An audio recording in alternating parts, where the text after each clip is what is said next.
महोदय, कमेंटमेंट में, क्रेडिबिलिटी में आपका कोई जवाब नहीं। नहीं, ये नहीं कह रहा मैं। लेकिन दाईं तरफ वाले लोगों का थोड़ा हिसाब किताब अलग है। अध्यक्ष महोदय, मैं धन्यवाद देता हूं आपका कि आपने बहुत महत्वपूर्ण घटना पे मुझे बोलने का अवसर दिया है।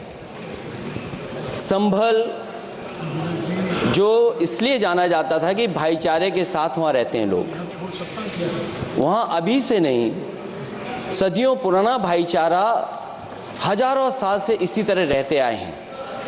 लेकिन अचानक ये जो घटना हुई है, ये सोची समझी रणनीति के तहत वेल प्लान्ड हुआ है और वहाँ के भाईचारे को गोली मारने का काम हुआ है। जो घटना हुई है वो सोची समझी साजिश है। वहाँ जो खुदाई की बात लगातार अध्यक्ष महोदय देश में कोने कोने पर भारतीय जनता पार्टी और उनके सहयोगी और समर्थक, शुभचिंतक बार बार खुदाई की जो बात कर रहे हैं अध्यक्ष महोदय, ये खुदाई जो है हमारे देश का सौहार्द, हमारे देश का भाईचारा, हमारे देश का गंगा जमनी तहजीब को खो देगा। मैं आपका धन्यवाद इसलिए भी देता हूं कि इस महत्वपूर्ण जो साजिश हुई, और वो साजिश सोची समझी इसलिए मैं बोल रहा हूं। उत्तर प्रदेश का चुनाव था, पहले 13 तारीख को चुनाव होना था और 13 तारीख के चुनाव को उन्होंने बढ़ा करके 20 तारीख कर दिया। और इस जो घटना है मैं आपके सामने पढ़ना चाहता हूं। अध्यक्ष महोदय, ये यात्रा रुकी क्यों नहीं है? यात्रा ले जाओ दूसरी तरफ। अध्यक्ष महोदय, संभल की शाही जामा मस्जिद के खिलाफ 19/11/2024 को सिविल जज सीनियर डिवीजन छंदौसी संभल में एक याचिका डाली गई। कोर्ट ने दूसरे पक्ष को, अध्यक्ष महोदय सुनिए, ये सुनना चाहिए, हम यूं ही नहीं कहते थे। आप तो संक्षिप्त में बोले।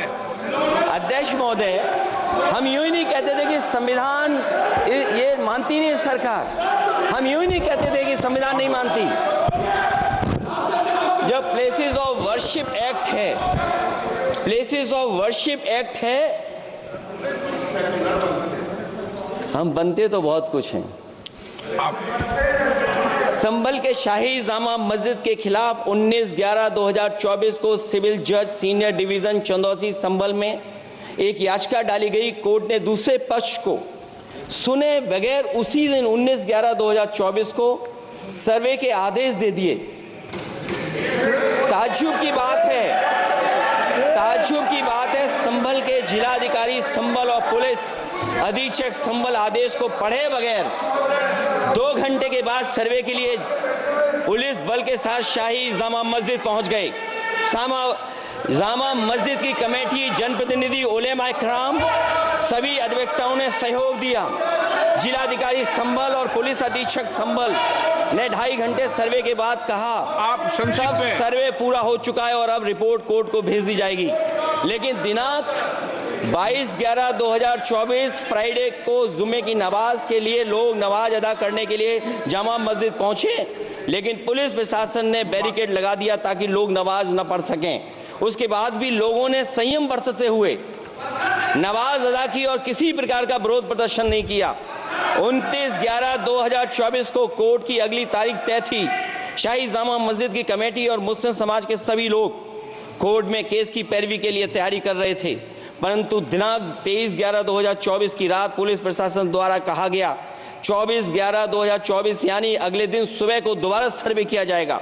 शाही जामा मस्जिद कमेटी और अधिवक्ता ने कहा कि इस सर्वे तो मुकम्मल हो चुका है, अब दूसरे सर्वे की क्या आवश्यकता है? कोर्ट के आदेश का हमने पालन कर दिया। अगर दूसरे सर्वे कराना है तो दोबारा आदेश करवाएं, कोर्ट के आदेश के बाद हम दोबारा सर्वे करा देंगे। लेकिन जिलाधिकारी संभल और पुलिस अधीक्षक संभल ने कोई सुनवाई नहीं की और तानाशाही दिखाते हुए सुबह के वक्त से पहले शाही जामा मस्जिद आ गए। शाही जामा मस्जिद कमेटी और मुस्लिम समाज के लोगों ने फिर भी धैर्य रखा और दोबारा सर्वे के लिए अंदर ले गए। सर्वे के दौरान करीब 1.5 घंटा बाद जब जनता को सूचना मिली तो वो इकट्ठा होना शुरू हो गए।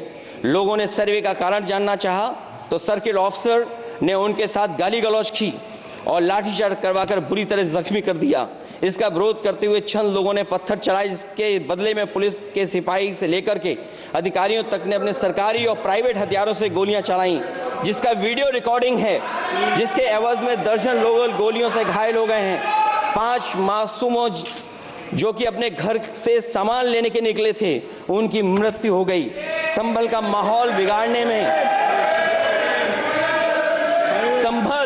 संभल का माहौल बिगाड़ने में याचिका दायर करने वाले लोगों के साथ पुलिस और प्रशासन के लोग जिम्मेदार हैं। इनको निलंबित किया जाना चाहिए और हत्या का मुकदमा चलाया जाना चाहिए, जिससे कि लोगों को इंसाफ मिल सके और आने वाले समय में कोई इस प्रकार की संविधान के खिलाफ और गैर कानूनी घटना को अंजाम न दिया जा सके। अध्यक्ष महोदय, ये लड़ाई दिल्ली और लखनऊ की है। नो प्लीज कभी दिल्ली पहुंचे थे जिस रास्ते, वही लखनऊ वाले उसी रास्ते पहुंचना चाहते हैं। उज्जर रमन सिंह जी 2 मिनट बोल रहे, आप 1 मिनट बोल रहे हैं। हो गया विषय आपका अखिलेश जी।